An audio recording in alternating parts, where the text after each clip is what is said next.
ভারতের কাছে মামাবাড়ির আবদার করে কোনো লাভ নেই। তাহলে কি শেখ হাসিনাকে বাংলাদেশে ফিরিয়ে এনে বিচারের মুখোমুখি করা সম্ভব না? গণহত্যার দায়ে অভিযুক্ত সাবেক প্রধানমন্ত্রী শেখ হাসিনার বিরুদ্ধে আন্তর্জাতিক অপরাধ ট্রাইব্যুনাল গ্রেফতারি পরোয়ানা জারি করেছেন। তাকে ট্রাইব্যুনালে হাজির করার নির্দেশও দেওয়া হয়েছে। তাকে গ্রেফতারে রেড অ্যালার্ট জারির জন্য আন্তর্জাতিক পুলিশ সংস্থা ইন্টারপোলের কাছে অনুরোধ জানিয়েছে আন্তর্জাতিক অপরাধ ট্রাইব্যুনালের চিফ প্রসিকিউটরের কার্যালয়। এসবই তাত্ত্বিক কথা। বাস্তবতা হলো বাংলাদেশের সাবেক প্রধানমন্ত্রী শেখ হাসিনা এখনো ভারতে আছেন এবং সেখান থেকে তার রাজনৈতিক কর্মকাণ্ড পরিচালনা করছেন। কয়েকদিন পর পর শেখ হাসিনার বিভিন্ন ফোনালাপ ফাঁস অন্তত তাই প্রমাণ করছে।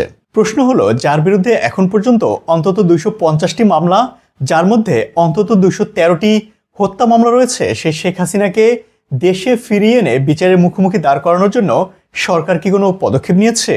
উত্তর হলো না, এখনো বাস্তবিক অর্থে কোনো পদক্ষেপ নেয়নি।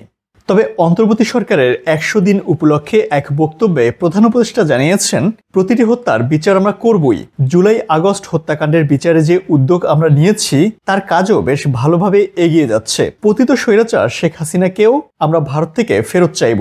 কেবল জুলাই আগস্ট হত্যাকাণ্ডই নয়, আমরা গত 15 বছরের সকল অপকর্মের বিচার করব। এখনো ভারতের কাছে আনুষ্ঠানিকভাবে শেখ হাসিনাকে চায়নি বাংলাদেশ। আর শেখ হাসিনাকে চাইলেই ভারত কি তাকে বাংলাদেশের হাতে তুলে দেবে? কিছুদিন আগে ভারতের পররাষ্ট্র মন্ত্রণালয়ের মুখপাত্র রণধীর জয়সওয়াল বলেন, শেখ হাসিনা ইস্যুতে বাংলাদেশের নেয়া বিভিন্ন সিদ্ধান্তের বিষয়ে দিল্লি অবগত আছে। তবে নিরাপত্তার কারণে শেখ হাসিনা ভারতেই থাকবেন, সেখানেই তিনি আশ্রয় নিয়েছেন। তার মানে হলো ভারতের কাছে মামাবাড়ির আবদার করে কোনো লাভ নেই। তাহলে কি শেখ হাসিনাকে বাংলাদেশে ফিরিয়ে এনে বিচারের মুখোমুখি করা সম্ভব না? অনেকেই বলবেন, বাংলাদেশ ও ভারতের মধ্যে থাকা বন্দি বিনিময় চুক্তির আওতায় শেখ হাসিনাকে দেশে ফিরিয়ে আনা সম্ভব। আসলে কি তা সম্ভব? চলুন সেই বন্দি বিনিময় চুক্তির বিভিন্ন সূক্ষ্ম ফাঁকফোকর দেখে আসি। বাংলাদেশ ভারত বন্দি বিনিময় চুক্তির আওতায় দুদেশের অপরাধীদেরকে দুটি দেশ পরস্পরের কাছে হস্তান্তর করবে, কিন্তু সেই চুক্তিতে বলা আছে রাজনৈতিক আশ্রয় প্রার্থীরা এই চুক্তির আওতায় পড়বে না। এই বিষয়টিকে কাজে লাগিয়ে ভারত হাসিনাকে ফেরত দিতে অস্বীকৃতি জানাতেই পারে। এখন কথা হলো, শেখ হাসিনাকে তো ভারত রাজনৈতিক আশ্রয় দেয়নি, তার বেলায় তো এই নিয়ম খাটছে না, তাহলে তো তাকে সহজেই বাংলাদেশে নিয়ে আসা সম্ভব। বাস্তবতা হলো, ট্রাভেল পাসকে রাজনৈতিক আশ্রয় উন্নীত করতে কতক্ষণ সময় লাগবে?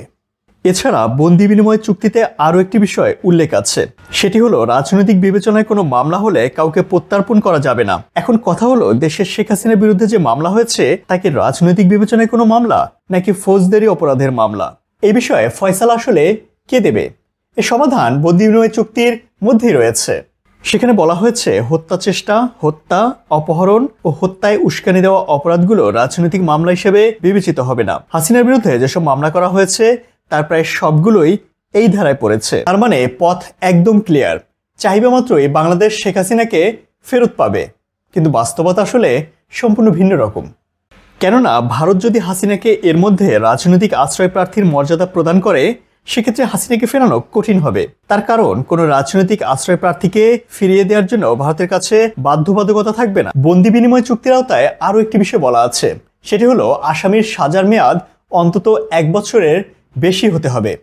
তার মানে শেখ হাসিনার বিরুদ্ধে চলমান বিভিন্ন মামলার রায় না হওয়া পর্যন্ত শেখ হাসিনাকে ভারতের কাছে চাওয়া যাবে না। ভারত অবশ্য চাইলেও এই মুহূর্তে শেখ হাসিনাকে ফেরত দিবে না।